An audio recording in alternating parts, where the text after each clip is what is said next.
Please welcome to the mic, Diana Lee, PhD.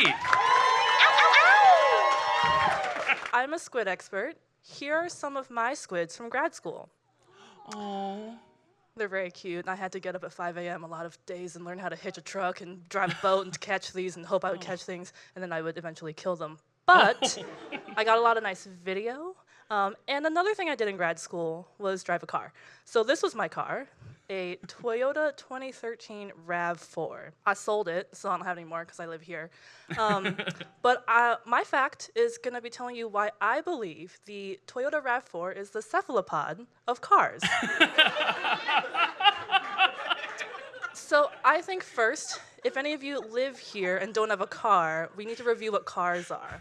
So this is a car, and that was my car. And if you looked at it from the back, here's just another version of it. The 2013 RAV4 looked like this. It was really cute.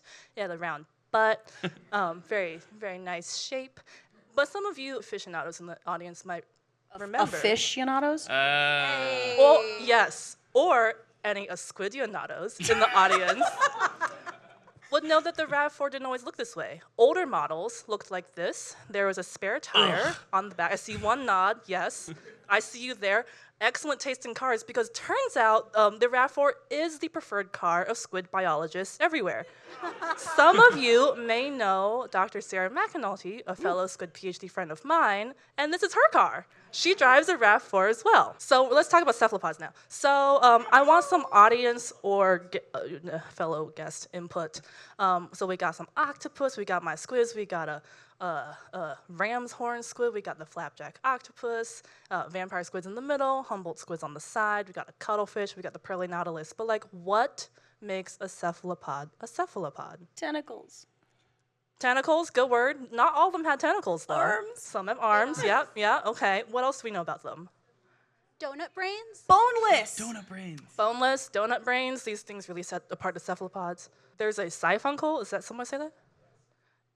Yes, they have that. I think extinct ones have siphuncles, and the ones that exist still have siphons. What else do they do? Do they all have beaks? They have beaks. What else do they do? Do they Change squid up? colors. They change color. What? They move. They swim. They ink. Wow, so many special features. What else do they do? Much like the Super RAV4. They have cup holders, or? If only they had cup holders. They have suction cups, though. Whoa! They do. Okay. Damn. I know, I got you. Turns out I actually don't care about any of these things about them. You know, not the fact that they move really fast. They can change their skin color really fast. They got these amazing donut brains. They have the biggest axons of the animal kingdom. I actually care about the fact that they're all related in ancient time.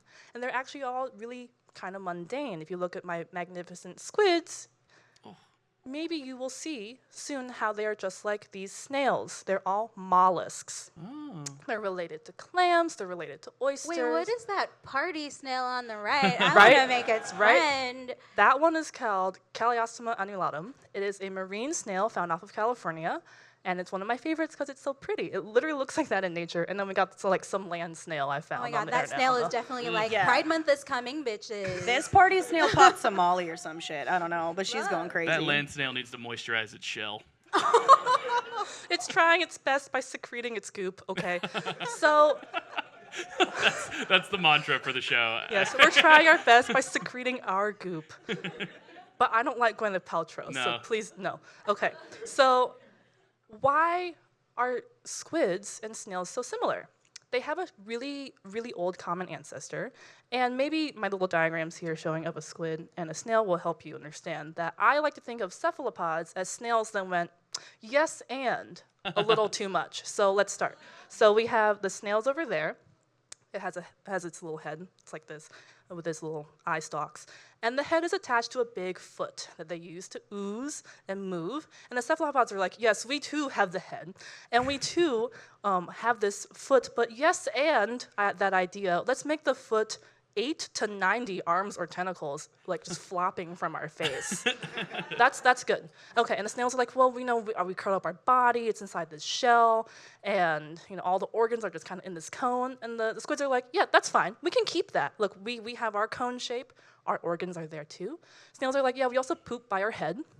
And the squids are like, yes, and we're gonna poop by our head too, out our little tube, and we're gonna squeeze our bodies to shoot seawater out, to move like little rockets. We love that, and we're gonna squeeze ink out, all out of this tube. So you can see how they're related. And it turns out this will really help you understand how they're related. Oh my God. I feel like for your podcast audience, you're going to have to like audio describe the horrifying thing that just happened. Just to really reiterate how cephalopod I don't or like just that it's still mollusks- playing. It's just on a loop.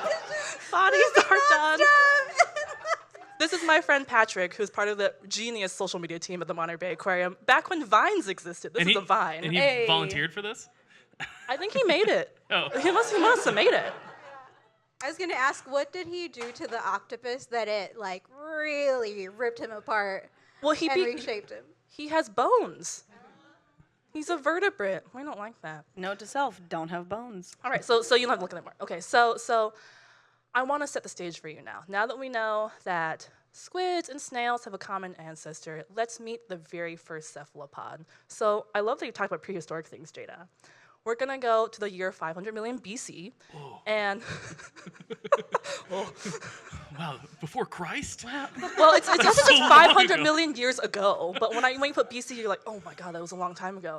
There was no Jesus. God. So the very Are you first about to show us cephalopod. what Jesus looked like? No, there's Reshape there's Jesus like as a cephalopod.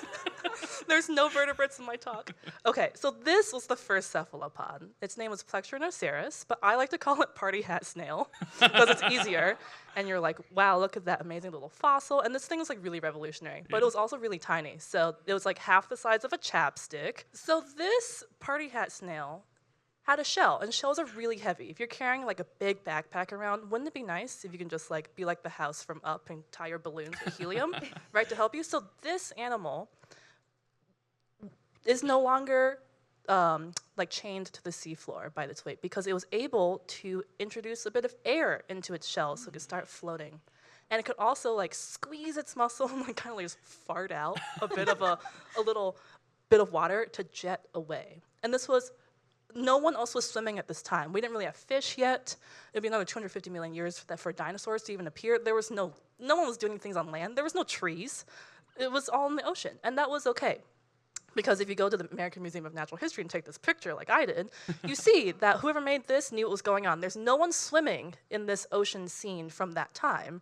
Everything was happening on the sea floor, and that's okay because you could just live a slow life in your little floating balloon shell. And you could just go eat things that weren't just by happenstance flying into your face. You could go seek food, and that was a game changer for these animals, for the first cephalopod to start moving around. Now, if we fast forward like another 200 million years, we start to see stuff swimming around, and it's really exciting. So then, by now there's fishes with jaws, as we saw from Jada, big teeth, and you have to either make a shell that's super hard and protective and heavy and just stay put like this big disc thing on the left, where you could hide, and there's like some really funny failed shapes that all went extinct, like the one that's like a big cone and the one that's like a soft serve, like a little I was gonna swivel. say I'm here for the spiral. I know. These are like real animals. Either you could be in a shell or you could be fast. You could escape these predators and compete with them to eat their food before they get there. And to do that, you need to make your shell even smaller, even smaller, even smaller, even lighter, really tiny. Your muscle starts to get really big because then you can squeeze out all of this seawater and jet and eventually become one of the fastest invertebrates on the planet. And you start to look like the ones swimming up there. They kind of look like squids, but these are ancient squids, and they have shells that became so small that they went inside the body, and the muscle engulfed it.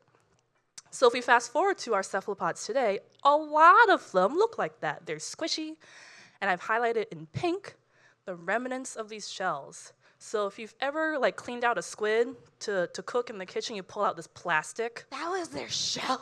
That's the remnant of the shell. It's not That's microplastics amazing. gone crazy and sad, whatever. That's the remnant of this shell. Over hundreds of millions of years, they've evolved the shell to be so small and the muscle be so big that they could compete with fish and really proliferate in our seas. I'm like blown away only because I grew up eating squid. Yeah. And my family would clean it at home, and I would run around with the thingy, Mm-hmm. being like, ha! Stabbing my aunts and uncles. And that's what it was. It was its home.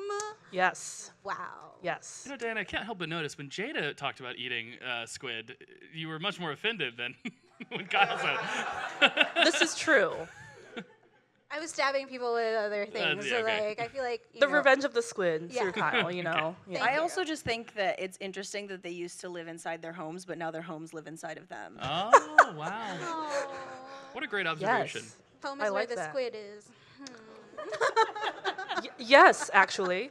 Yes, my home is actually full of squid. So you put the squid back in the home, but it's my home. Okay, so if you're looking at this assortment of cephalopods, you're like, okay, Dr. Lee, I noticed there's no nautilus here. You showed us a picture of nautilus. They have shells outside. And to that I say, possibly the most sexy of all phrases in your podcast recording. Let us consult the complete phylogeny. Oh. Here's the complete phylogeny. Wow. So you see, nautilus, they are here, but they followed a different path. They were the ones who were like, okay, we can't go that fast. We're just gonna be slow, but we're gonna be in our shells and we're gonna live really deep. And if it's not broke, don't fix it or whatever. They're like OG cephalopods. They haven't changed their shape for like hundreds of millions of years.